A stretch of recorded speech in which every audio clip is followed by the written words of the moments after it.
باب ظلم دون ظلم، باب ظلم دون ظلم، ظلم بمعنی گناہ، یعنی ایک گناہ دوسرے گناہ سے کم ہوتا ہے، دونا کا مطلب ہے علاوہ یا اس سے کم۔ حدثنا ابو الولید قال حدثنا شعبہ قال وحدثني بشر قال حدثنا محمد عن شعبة عن سليمان عن ابراہیم عن علقمة عن عبد الله قال لما نزلت، عبداللہ سے روایت ہے کہتے ہیں کہ جب نازل ہوئی یہ آیت الذین آمنوا، وہ لوگ جو ایمان لائے، ولم یلبسوا اور نہ ملایا ایمانہم اپنے ایمان کو بظلم ساتھ ظلم کے، قال اصحاب رسول اللہ صلی اللہ علیہ وسلم،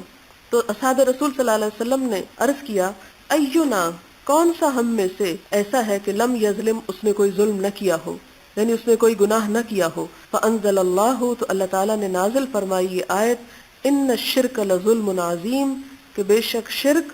ظلم عظیم ہے۔ تو اس سے کیا پتہ چلتا ہے کہ اگر ایمان کے ساتھ عام گناہ کیے جائیں تو وہ اتنا نقصان نہیں دیتے جتنا کہ شرک دیتا ہے، کیونکہ شرک ہی اصل میں ظلم ہے، لیکن چھوٹے چھوٹے گناہ تو سب سے ہو ہی جاتے ہیں۔ باب علامت المنافق، منافق کی علامت کا باب۔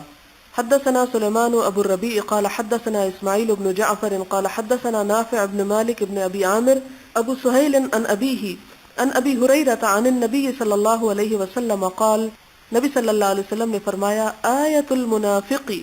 منافق کی نشانی ثلاثن، تین ہیں، اذا حدث، جب بات کرے، کذب، جھوٹ بولے، واذا وعد، اور جب وعدہ کرے، اخلف، خلاف کرے، واذا اؤتمن، اور جب امانتی بنایا جائے، خانہ، تو خیانت کرے۔ یعنی یہ منافق کی نشانیاں ہیں۔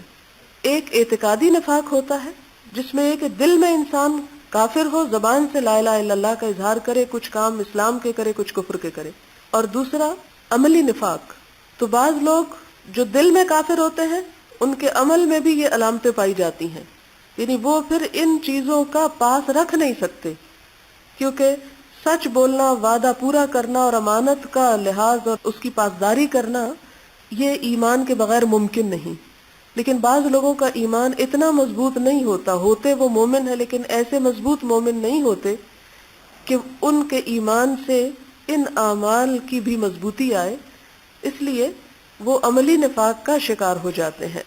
لیکن عملی نفاق سے لازم نہیں ہوتا کہ وہ دل میں بھی پکے منافق ہیں۔ ہمیں ان پر مثلاً اگر کسی شخص کا جھوٹ ثابت ہو جائے تو آپ کو حق نہیں کہ آپ اسے منافق کا طعنہ دیں، یہ منافقت کی علامت ہے، نشانی ہے، یعنی عملی نفاق ہے، مراد یہ ہے۔ حدثنا قبیصة بن عقبة قال حدثنا سفیان عن الأعمش عن عبد الله بن مرة عن مسروق عن عبد الله بن عمرو أن النبي صلی اللہ علیہ وسلم قال اربع، قولی حدیث ہے، چار باتیں، من، جو کوئی، کننا ہوں گی فیہ، اس میں، یعنی یہ چار باتیں، کانا ہوگا، منافقن، منافق، خالص، خالص، پکا، ومن کانت، اور جس میں ہوگی فیہ، اس کے اندر، خصلتن، ایک خصلت، منہن، ان خصلتوں میں سے، کانت، ہوگی، فیہ، اس میں، خصلتن، ایک خصلت یا عادت، من النفاقی، نفاق میں سے، حتی یدعہا، یہاں تک کہ وہ اس کو بھی چھوڑ دے۔ وہ کیا ہے چار؟ اذا اؤتمن، جب امانتی بنایا جائے، خانہ، تو خیانت کرے، واذا حدث، اور جب بات کرے، کذب، تو جھوٹ بولے، واذا عاہد، اور جب عہد کرے، غدر، تو وعدہ خلافی کرے، واذا خاصم، اور جب لڑائی جھگڑا کرے، فجر، تو حد سے نکل جائے، یعنی نا حق کی طرف چلے، فجر، فسق و فجور، یعنی حق کو چھوڑ دینا، باطل کی طرف مائل ہو جانا۔ تو مراد یہاں بھی عملی منافق ہے، اعتقادی منافق نہیں، کیونکہ اعتقادی منافق اور ہوتا ہے، کیونکہ یہ خصلتیں مسلمانوں میں بھی پائی جاتی ہیں۔ تو مراد یہ ہے کہ اگر کوئی مسلمان ان برائیوں میں سے کسی برائی کا ارتکاب کرے گا تو پھر اس کے اندر منافقت کی بو آئے گی، یا منافقت کی علامت پیدا ہو جائے گی، اور ہو سکتا ہے یہ ساری چیزیں مل کر اس کے دل کو بھی منافق کر دیں، لہٰذا ان کو چھوڑ دینا چاہیے۔ اور ایک انسان پوری طرح سچا مومن ہو نہیں سکتا جب تک کہ وہ ان میں سے آخری خرابی کو بھی اور آخری علامت کو بھی اپنے سے دور نہ کر دے۔ تابعہ شعبۃ عن الأعمش، شعبہ نے بھی اس حدیث کو اعمش سے روایت کیا ہے۔ باب قیام لیلۃ القدر من الایمان، لیلۃ القدر کو کھڑے ہونا، قیام کرنا، شب بیداری کرنا، نماز پڑھنا، من الایمان، ایمان کا حصہ ہے، یعنی اس کی بھی استطاعت اور طاقت اسی کو نصیب ہوتی ہے جس کے اندر ایمان ہو، اور یہ بھی ایمان کی علامت ہے ایک طرح سے۔ حدثنا ابو الیمان قال اخبرنا شعیب قال حدثنا ابو الزناد عن الاعرج عن ابی ہریرہ قال قال رسول اللہ صلی اللہ علیہ وسلم من یقم جو کھڑا ہوا جس نے قیام کیا لیلۃ القدر لیلۃ القدر کو ایماناً ایمان کے ساتھ و احتساباً اور احتساب کے ساتھ یعنی ثواب کی نیت کر کے غفر لہ بخش دیے گئے اس کے ما تقدمہ جو پہلے ہوئے من ذنبہ ہی اس کے گناہوں میں سے، یعنی ریاکاری نہیں، خالصتاً اللہ کی رضا کے لیے اور پورے ایمان اور اعتماد اور یقین کے ساتھ جب وہ اللہ کے حضور حاضر ہوا کھڑا ہوا تو اس کے گناہ معاف کر دیے جائیں گے۔ اور یہ ایمانن کا لفظ یہاں کیا ظاہر کرتا ہے کہ لیلۃ القدر کا قیام ایمان کی علامت ہے۔ باب الجہاد من الایمان، جہاد ایمان میں داخل ہے یا ایمان میں سے ہے یا ایمان کا حصہ ہے۔ تو اب آپ دیکھیں کہ پہلے نفاق کی نشانیاں بتائیں، اب ایمان کی علامتیں بتائی جا رہی ہیں۔ حدثنا حرمی بن حفص قال حدثنا عبد الواحد قال حدثنا عمارة قال حدثنا ابو زرعة بن عمرو بن جرير قال سمعت ابا هريرة عن النبي صلی اللہ علیہ وسلم قال انتدب اللہ، ذمہ لے لیا اللہ نے، لمن خرج واسطے اس کے جو نکلا، فی سبیلہ اس کے راستے میں، لا یخرجہ نہیں نکالا اس کو، الا ایمان مگر ایمان نے، بھی میرے ساتھ، و تصدیق اور تصدیق نے، برسلی میرے رسولوں کے ساتھ، ان ارجعہ کہ میں لوٹاؤں اس کو، بما ساتھ اس کے جو نالا اس نے پایا، من اجرن اجر میں سے،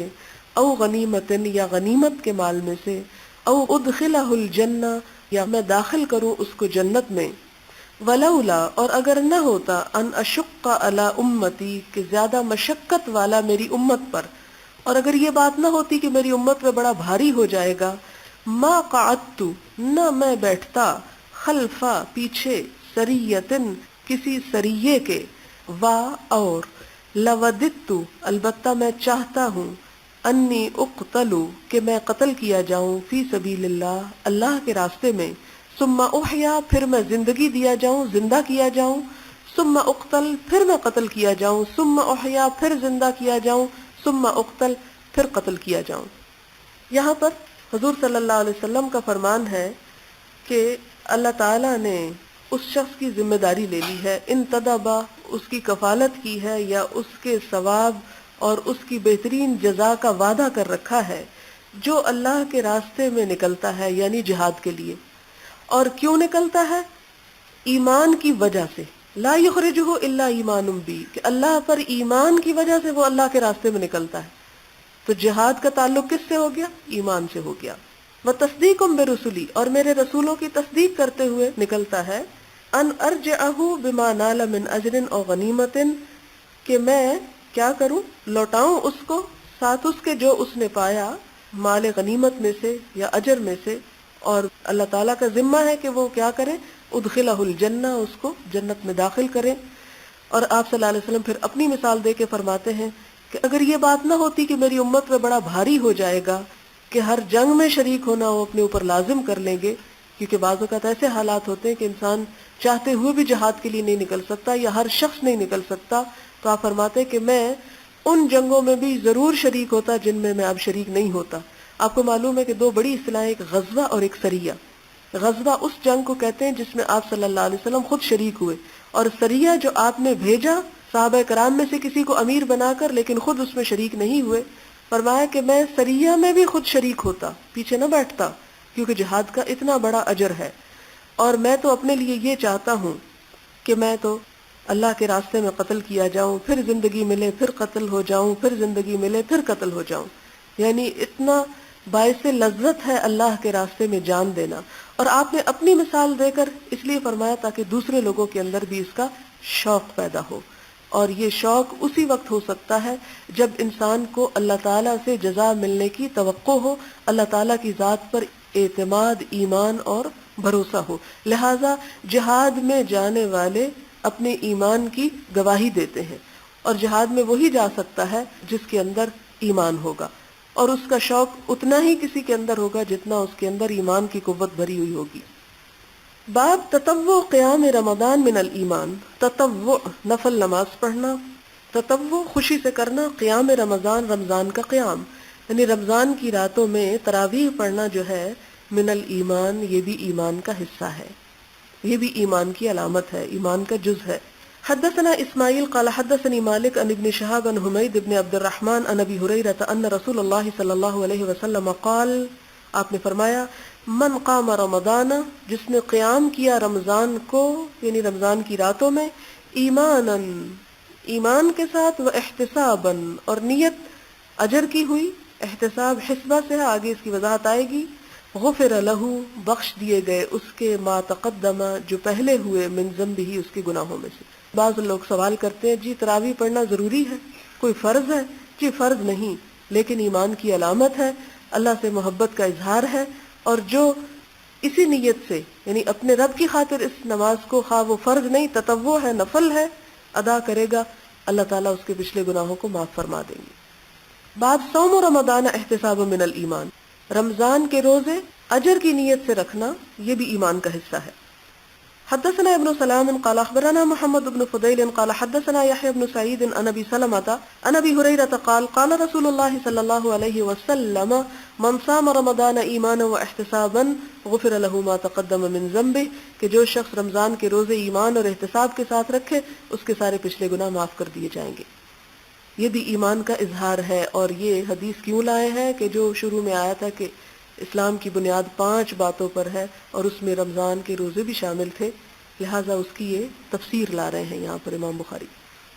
باب الدین یسر، دین آسانی کا نام ہے، یعنی اسلام ایک آسان دین ہے۔ وقول النبی صلی اللہ علیہ وسلم، اور نبی صلی اللہ علیہ وسلم کا فرمان ہے، احب الدین الی اللہ، اللہ تعالیٰ کے نزدیک سب سے زیادہ پسندیدہ دین، الحنیفیت جو یکسو ہے، السمحۃ سیدھا سادہ ہے، آسان ہے۔ حنیفیہ کا لفظ جو ہے نون فے سے ہے۔ حضرت ابراہیم علیہ السلام کی صفت حنیفن بار بار قرآن پاک میں ذکر ہوئی کہ ہر چیز سے کنارہ کش ہو کے سب سے زیادہ جو ذات انہیں محبوب تھی وہ اللہ رب العزت کی تھی، اور حنیفیہ وہ دین جس میں انسان ہر چیز سے بے نیاز ہو کر صرف اللہ کی ذات کو اپنا مقصود بنا لے، اور سمحہ کا مطلب ہوتا ہے سخاوت کرنا، اور سمحہ وہ دین جو سیدھا سادہ آسان ہے، جس میں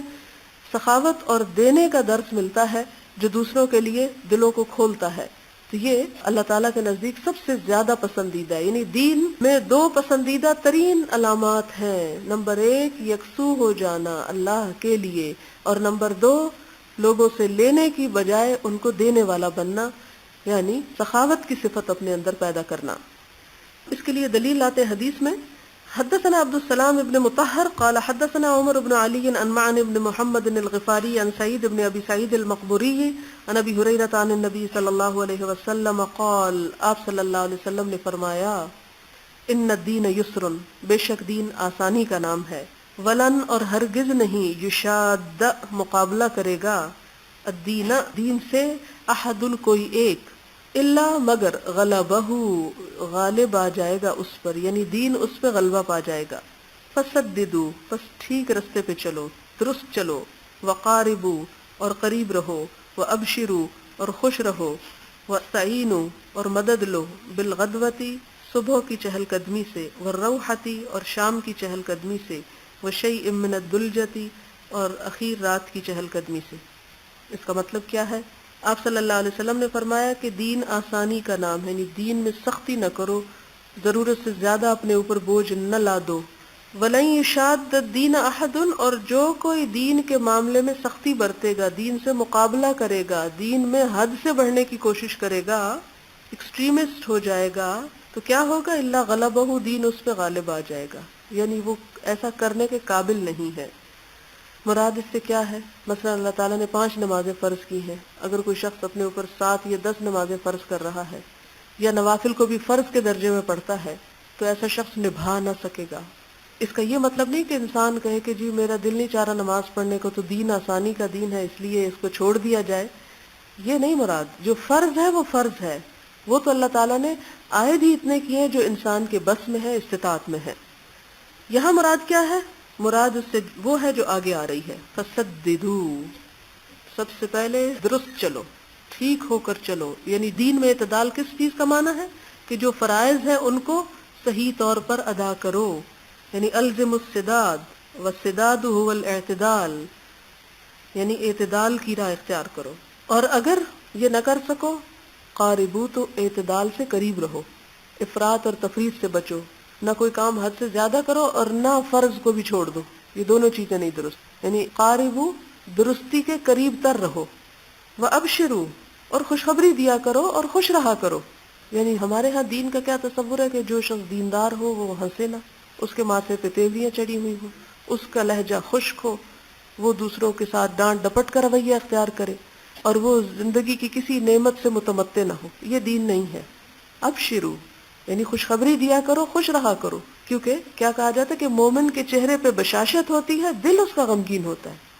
یعنی غم دل میں ہونا چاہیے نہ کہ لوگوں کو ستانے کے لیے۔ وَاسْتَعِینُوا اور مدد لیا کرو، کس میں؟ عبادت میں، بالغدوۃ والروحۃ، کچھ صبح کی چہل قدمی سے کچھ شام کی چہل قدمی۔ اب یہ لفظ تو اس طرح استعمال ہوئے، اس سے مراد دو چیزیں ہو سکتی ہیں، ایک تو یہ ہے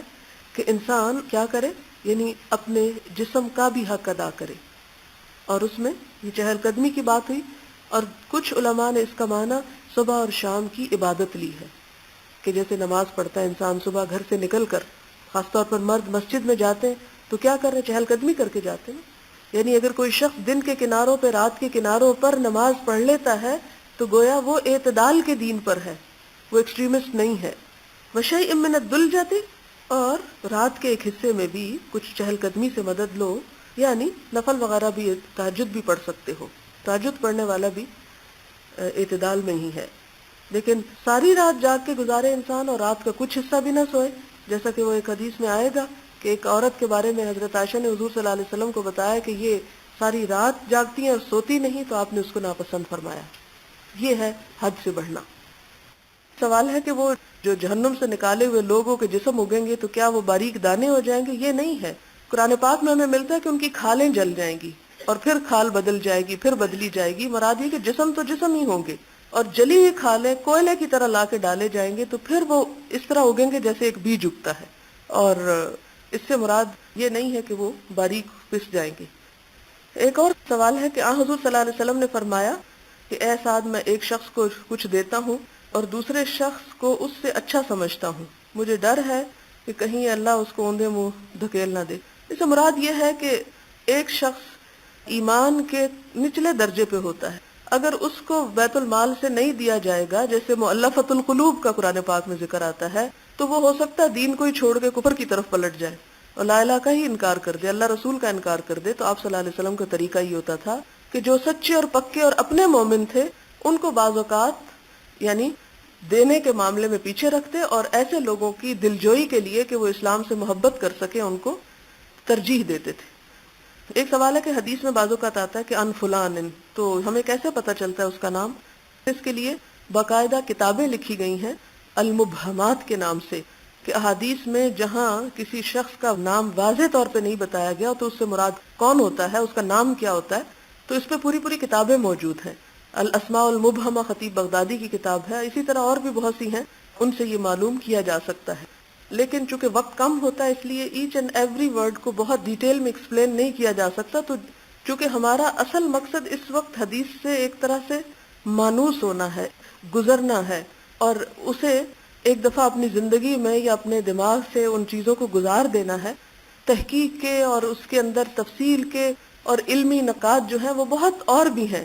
محدثین کا جو طریقہ تھا وہ یہ ہوتا تھا کہ جو علمی مجالس ہوتی تھی اس میں نمبر 1 برکت کے لیے اور نمبر 2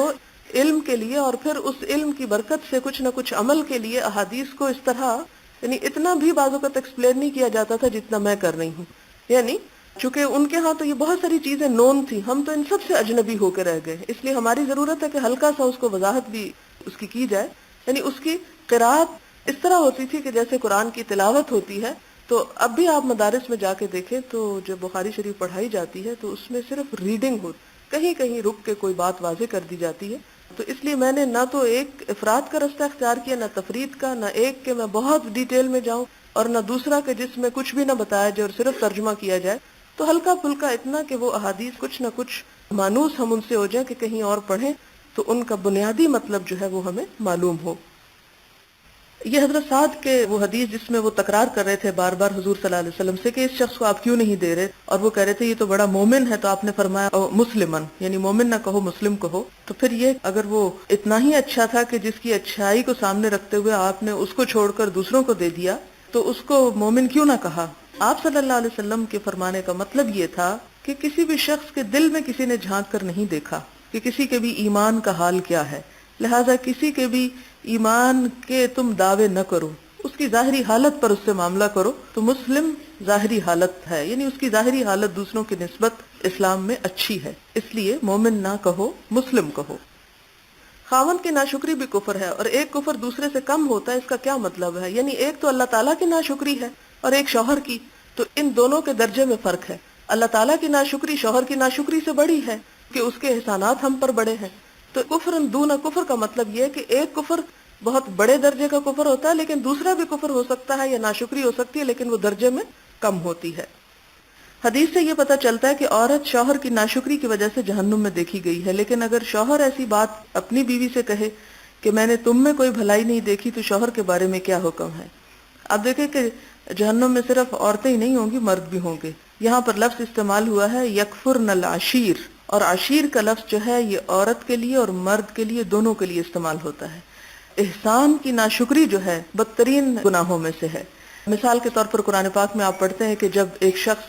کسی کو صدقہ خیرات کرتا ہے یا اس کو مال دیتا ہے اور اس کے بعد اس کے پیچھے اذیت یا احسان جتاتا ہے، تو ایسا اذیت جتانا جو ہے اس کے صدقہ خیرات کو برباد کر دیتا ہے۔ اس موقع پہ آپ کو یہ حدیث بھی یاد ہوگی کہ جب آپ صلی اللہ علیہ وسلم نے یہ فرمایا کہ 3 لوگ ایسے ہیں جن کی طرف اللہ تعالیٰ قیامت کے دن نظر اٹھا کے بھی نہیں دیکھے گا، اور ان میں سے ایک وہ شخص ہے کہ جو دوسرے پر احسان کرے اور پھر اس احسان کو جتائے۔ تو یہاں پر یہ ہے کہ اگر بیوی ایسا کرتی ہے تو گناہ گار ہوگی، شوہر ایسا کرتا ہے تو گناہ گار ہوگا، کیونکہ کسی کا بھی احسان نہ ماننا یا احسان کا انکار کرنا یا احسان کر کے جتانا اور اذیت دینا یہ بدترین گناہوں میں سے ہے۔ منافق جب جھگڑے تو ناحق کی طرف چلے، اس کا کیا مطلب ہے؟ یعنی زیادتی کرے، گالی گلوچ پہ اتر آئے، یہ مراد ہے۔ حسبتن سے احتساب تو کس لفظ سے ثواب ہے؟ حسبتن اصل روٹ تو ہے سین بے ہے، جس کا معنی شمار کرنا ہوتا ہے، اور پھر حساب کرنا، تو اس سے ایک مجازی معنی مراد ہے کہ اپنا حساب کرنا کہ اچھا کام کیا یا برا، اور اچھائی کا حساب کرنا کہ میں نے کتنے اچھے کام کیے ہیں اور کس لیے میں کر رہا ہوں، یعنی اس بات کا بھی حساب کرنا، اس بات کا جائزہ لینا، اپنے آپ کو جانچنا، اس سے پھر معنی ثواب کا نکلتا ہے۔ اور ثواب کا معنی کیا ہے؟ ثواب کا معنی ہے پلٹنا اور لوٹنا، اور ثوب سے ہے یہ لفظ، یعنی انسان جو عمل کرتا ہے وہی اس کو پلٹا دیا جاتا ہے۔ قرآن پاک میں ایسی آیات موجود ہیں جس کا معنی یہ ہے کہ قیامت کے دن لوگوں کو کہا جائے گا کہ یہ تمہارے اعمال ہیں جو تمہیں لوٹا دیے گئے۔ احتساب اور ثواب میں فرق کیا ہے؟ ثواب تو جزا کے لیے استعمال ہوتا ہے، اور احتساب کا مطلب یہ کہ جزا کی توقع یا جزا کو سامنے رکھتے ہوئے کوئی کام کرنا، یا اپنا حساب لینا، یا اپنا جائزہ لینا، یا اپنی نیت کا حساب لینا، یا نیت کو جانچنا۔ قیام رمضان کی حدیث پڑھ کر بخشش کی گارنٹی محسوس ہوئی، کیا پتہ ہمارا قیام قبول بھی ہوتا ہے یا نہیں؟ بات یہ ہے کہ ایمان خوف اور رجا کے درمیان ہے۔ ہمیں اللہ تعالیٰ سے ایک طرف ڈرنا بھی چاہیے کہ پتہ نہیں ہمارا عمل قبول ہوا کہ نہیں، اور دوسری طرف ہمیں امید بھی رکھنی چاہیے، نہ ایسی امید کہ اللہ کا ڈر ہی دل سے نکل جائے اور انسان گناہوں پہ شیر ہو جائے، اور نہ ہی ایسا خوف کہ انسان مایوسی کو پہنچ جائے۔ ایمان کی تعریف کیا ہے؟ کہ رجا اور خوف، یعنی امید اور خوف دونوں کے درمیان کی کیفیت۔ جیسے ایک شخص فوت ہو رہا تھا تو آپ نے اس سے پوچھا کہ کس طرح پاتے ہو اپنے آپ کو، تو اس نے کہا کہ اللہ کی رحمت سے امیدوار بھی بہت ہوں، لیکن ڈر بھی لگ رہا ہے کہ پتہ نہیں میں کس بات پہ پکڑا جاؤں۔ تو یہی دراصل ایمان کی پہچان ہے۔ کتاب الایمان میں ہر اچھے عمل کے ساتھ ایماناً و احتساباً کا کنڈیشن آیا ہے، مگر دن میں ہم کئی اچھے عمل بغیر نیت کے کر لیتے ہیں۔ کیا ایسا ہو سکتا ہے کہ دن کے شروع یا آخر میں ہم کلیکٹیولی دن کے سارے کام کی نیت کر لیں؟ جی ہاں، ہو سکتا ہے، صرف ایک دن کے لیے نہیں بلکہ ساری زندگی کے لیے یہ نیت کر لیں، اور اس نیت کو بار بار دل میں دہراتے بھی رہیں اور چیک بھی کرتے رہیں۔ مثلاً آپ یہاں آئے ہیں تو کسی وقت بیٹھے بیٹھے سوچا کریں کیوں آئی ہوں، کیا نیت ہے۔ تو یہ جو احتساب ہے نا، یہ اسی کا نام ہے، یعنی ایمان آپ کو لے کے آیا اور احتساب آپ کو بار بار یاد دہانی کرا رہا ہے کہ میں یہ کام کیوں کر رہی ہوں۔ خواہ آپ شروع کرنے سے پہلے ضروری نہیں کہ آج آپ جب گھر سے نکلی تو آپ یہ سوچ کے ہی نکلی ہوں کہ میں ایک نیک کام کو جا رہی ہوں اور اللہ کے لیے جا رہی ہوں، لیکن جس دن آپ نے ارادہ کیا کہ آپ نے یہ علم حاصل کرنا ہے، تو اس دن ظاہر ہے آپ نے نیت کی ہی ہوگی، گھر کے بڑی مشکلیں ہوگی، آپ نے سوچا کہ چلو اللہ کی خاطر، تو وہ جو کہہ دینا ہوتا نا اچھا اللہ کی خاطر یہ تکلیف اٹھا لیتے ہیں، تو وہ نیت وہیں سے ہو گئی. اور بار بار بیچ میں تھوڑا تھوڑا جائزہ لیتے رہیں کہ وہ نیت باقی ہے یا باقی نہیں ہے. اور پھر اس کے بعد یہ ہے کہ یہ کتنا اہم ہے کہ ہم جو نیریٹرز ہیں ان کے بیک گراؤنڈ اور ناموں کو جانیں. یہ اپنے جگہ پر امپورٹنٹ ضرور ہے لیکن اس سٹیج پر نہیں. ابھی آپ ٹیکسٹ پر ہی توجہ کریں، کیونکہ ایک دفعہ میں اگر آپ نے بہت سی چیزیں شروع کر دی تو ایک بھی نبھانا مشکل ہو جائے گا، کیونکہ علم کہیں جا کر ختم نہیں ہوتا. اس لیے فی الحال آپ کی جو توجہ ہے اور جو میں سب سے یہ چاہوں گی کہ وہ زیادہ سے زیادہ کوشش کرے کہ ٹیکسٹ کو سمجھ جائے. اور اس کے بعد پھر اللہ تعالیٰ اگر آپ کو کبھی موقع دے کہیں اور پڑھنے کا، یا اللہ تعالیٰ ہمیں پھر کوئی ایسی مجلس سجانے کا موقع دے، تو پھر انشاءاللہ تعالیٰ دوسرے جو چیزیں ہیں جیسے نیریٹرز کے نام وغیرہ ہیں یا اور چیزیں، ان کی طرف بھی ہم زیادہ ڈیٹیل میں جا سکتے، کیونکہ علم کی تو کوئی حد ہی نہیں.